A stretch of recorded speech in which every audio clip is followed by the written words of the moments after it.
ദാ ദാ തരാം, എല്ലാവർക്കും തരാം.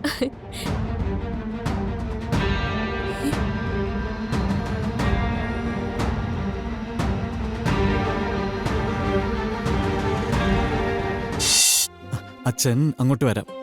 മോളെ വന്ന് കാണാം. മോള് പറഞ്ഞ സാധനങ്ങളെല്ലാം കൊണ്ടുവരാം. ആ ആ മോള് ചാച്ചിക്കോ. ഓ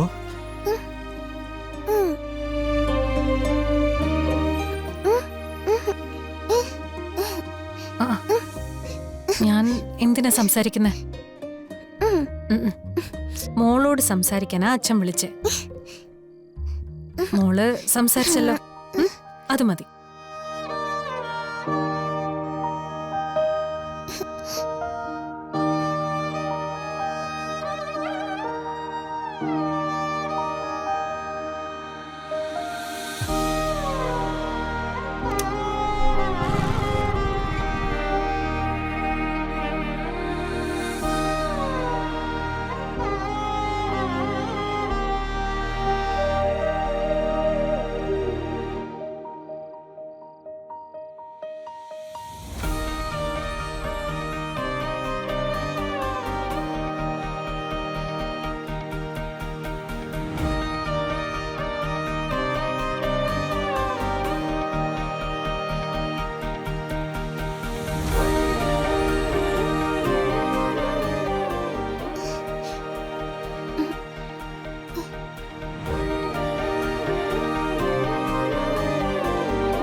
ധ്വനിമോളെ തിരിച്ചു കിട്ടിയിട്ടും താൻ ഇപ്പോഴും ആലോചിക്കുന്നത് എന്താ? ആ ഡയറി ആണോ? അതെ, അതിലെന്താണെന്ന് അറിയണം കിരൺ. മെയിനോൻ പോലും അത് ആവശ്യപ്പെടുന്നുണ്ടെങ്കിൽ അയാൾ എന്തിനെയോ ഭയപ്പെടുന്നുണ്ടെന്ന് ഉറപ്പാ. എന്റെ ഊഹം ശരിയാണെങ്കിൽ അമ്മയും പൂർണ്ണിമ ചേച്ചിയുടെ അച്ഛനും കൂടി മേനോനെ ജയിലിലാക്കാൻ പാകത്തിനുള്ള എന്തോ തെളിവുകൾ സംഘടിപ്പിച്ചിരുന്നു. പക്ഷേ അതിന്റെ അവസാന ഘട്ടത്തിൽ നമുക്കറിയാത്ത എന്തൊക്കെയോ സംഭവിച്ച് കാര്യങ്ങൾ കൈവിട്ടുപോയി. അങ്ങനെയാവും മേനോൻ അന്ന് രക്ഷപ്പെട്ടിട്ടുണ്ടാവുക. അതുവരെ അവര് ശേഖരിച്ച തെളിവുകൾ കൈക്കലാക്കാൻ മേനോൻ അന്ന് ശ്രമിച്ചിട്ടുണ്ടാവാം. അതില് പലതും അയാൾക്ക് കിട്ടിയിട്ടുണ്ടാവും. അതോടെ എല്ലാം അവസാനിച്ചു എന്ന് കരുതി മേനോൻ ഇത്രയും നാളും സമാധാനത്തോടെ ഇരുന്നു. ഇപ്പോ ആ തെളിവുകള് ഡയറിയിലും ഫയലിലും ഒക്കെ ഉണ്ടെന്ന് അയാൾക്ക് തോന്നണമെങ്കിൽ ഒരുപക്ഷെ അന്ന് അയാൾക്ക് കിട്ടിയത് തെളിവുകളുടെ ചില ഭാഗങ്ങൾ മാത്രമായിരിക്കാം. അല്ലെങ്കിൽ അമ്മയ്ക്കും അങ്കിളിനും എന്തോ ബാക്കപ്പ് പ്ലാൻ ഉണ്ടായിരുന്നു എന്ന് വേണം കരുതാൻ. ആ തോന്നല് മേനോനും ഉണ്ടായിട്ടുണ്ടാവണം. അതിന് സാധ്യതയുണ്ട്. മേനോനെ കുറിച്ച് അവരെല്ലാം മനസ്സിലാക്കിയ സ്ഥിതിക്ക് കിട്ടിയ തെളിവുകളെല്ലാം നഷ്ടപ്പെട്ടു പോവാതിരിക്കാൻ ബാക്കപ്പ് പ്ലാൻ ഉണ്ടാക്കുക സ്വാഭാവികമാണ്. നമ്മളായാലും അങ്ങനെയല്ലേ ചെയ്യൂ. അങ്ങനെയാണെങ്കിൽ ആ ഡയറിയിൽ എന്താണെന്ന് നമുക്കറിയണം. പൂർണ്ണിമ ചേച്ചിയോട് ചോദിച്ചിട്ട് അതെടുക്കാൻ പറ്റില്ല. അവസരം നോക്കി ആർക്കും സംശയം തോന്നാതെ നമുക്കതെടുക്കണം.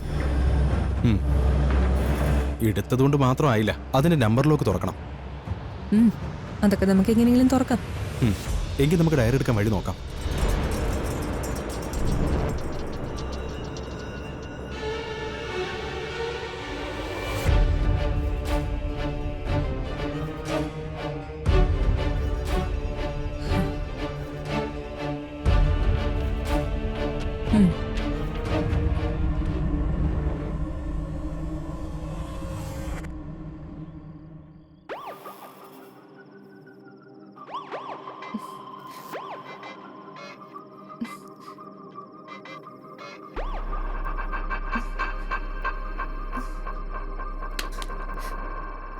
അഞ്ജു, നീ എവിടെ ഇരിക്കായിരുന്നോ? ഞാൻ നിന്നെ എവിടെയെല്ലാം നോക്കി. എന്താമേ? നിനക്ക് ഭക്ഷണമൊന്നും വേണ്ടേ? ഉച്ചയ്ക്ക് മര്യാദയ്ക്കൊന്നും കഴിച്ചതുമില്ലല്ലോ. എനിക്കൊന്നും വേണ്ട, വിശപ്പില്ല. അതെന്താ നിനക്ക് വിശക്കാത്തത്? തലവേദന വല്ലതും ഉണ്ടോ?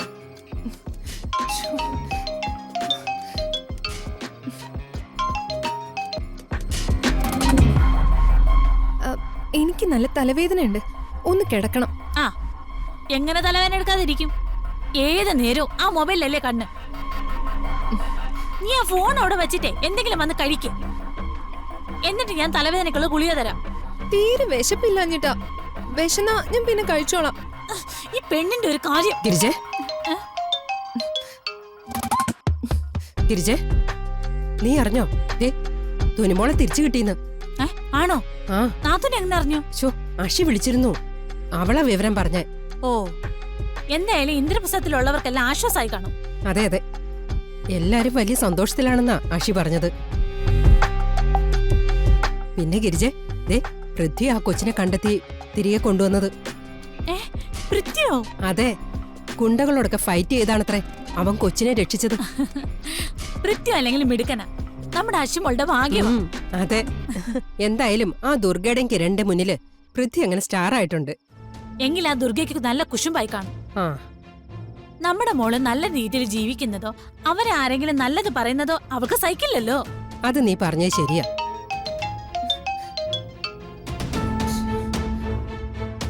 ഇനി എന്റെ അഞ്ജുവിനും പൃഥ്വിനെ പോലെ നല്ലൊരു പയ്യനെ കണ്ടുപിടിക്കണം. നീ വിഷമിക്കാതെ ഒക്കെ നമുക്ക് കണ്ടുപിടിക്കാം. എനിക്ക് കല്യാണമൊന്നും വേണ്ട. എനിക്ക് വേണ്ടി ആരും ചെക്കനെ കണ്ടുപിടിക്കാൻ വേണ്ട. അത് നീയാണോ തീരുമാനിക്കുന്നേ? എന്റെ കല്യാണക്കാര്യം പിന്നെ ഞാനല്ലേ തീരുമാനിക്കണ്ടേ? എടി, ഈ പെണ്ണിന് എന്താ പറ്റിയേ? കുറെ നേരം ഒന്ന് ശ്രദ്ധിക്കാതെ മോഹം വീർപ്പിച്ചിരിക്കുക. കല്യാണക്കാരും പറയുമ്പോ ഇപ്പോഴത്തെ പെൺപിള്ളേർക്ക് എല്ലാം ഉള്ളതാ ഇത്. നീ അത് കാര്യാക്കണ്ട ഗിരിജെ.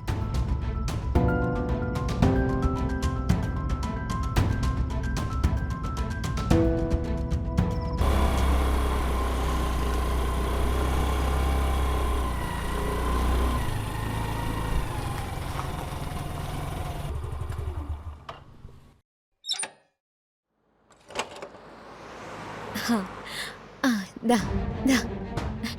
തരാം, എല്ലാവർക്കും തരാം.